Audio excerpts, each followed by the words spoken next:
We all know our dogs can pick up on our frustration when it's directed at them. Like, for example, when they steal socks out of the hamper. I'm talking to you, Pod. But can they pick up on your stress when it's directed at work, our partners, life itself? Let's get into it.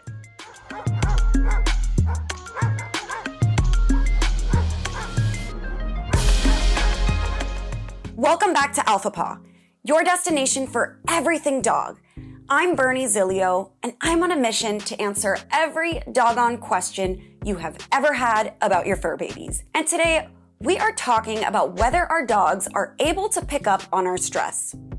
The short answer, yes. But they don't just see that you're anxious about your upcoming work deadline and move on with their days. Our doggos will actually pick up on your stress and then get stressed out themselves. Talk about putting yourself in someone else's shoes. Now I'm totally picturing a dog in a human's shoes, and I'm just like, where did all my stress go? But that visualization trick might not work for everyone. So let's get into the science. A recent study out of Sweden's Linköping University found that dogs' stress levels were greatly impacted by their owners, which just confirms that they are, in fact, the most empathetic creatures. This study also found that it is not mutual, which also confirms that humans could do without them. The findings of this study suggest that dogs, to a great extent, mirror the stress levels of their owners. Now, how do researchers go about figuring out how stressed a dog is compared to their human?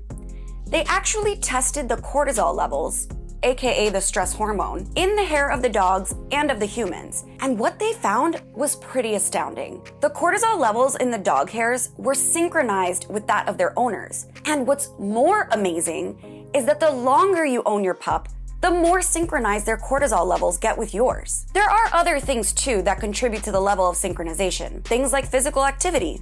Dogs that competed with their owners in agility competitions, or things of that nature, had more comparable levels of cortisol than those that didn't.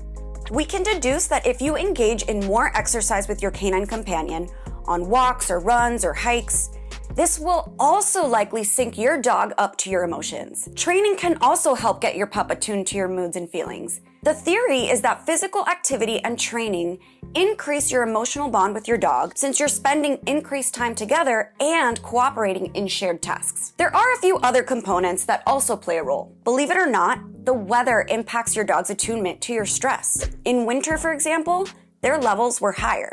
And of course, with most things, sex can be a contributing factor. Female dogs were more likely to share cortisol levels with their humans than male dogs were, because duh. This concept of sharing emotions and picking up on your stress is actually called emotional contagion, wherein animals share or mirror the emotional responses of their humans. So all of this to say, your dog can literally catch feelings from you. And while they can pick up on your stress, it may manifest a bit differently. Think aggression, panting, excessive barking, pacing, or even going potty in the house. So while we often address these behavioral problems in our dogs, it's important to remember that we should probably address those behavioral problems in ourselves. Our dogs could just be mirroring the emotional energy that we're putting out. So next time you're pulling your hair out over a deadline or an upcoming dinner with someone you're not looking forward to seeing, just think about how your anxiety is affecting your poor pup. So take a chill pill, do what you gotta do. Your dog will thank you. And hey, might not be too bad for you either. Does your dog pick up on your stress? How do you help him or her calm down? Let us know in the comments section down below. Again, I'm Bernie Zilio, and this is Alpha Paw. Be sure to subscribe so you don't miss a single doggone episode, and we'll see you next time.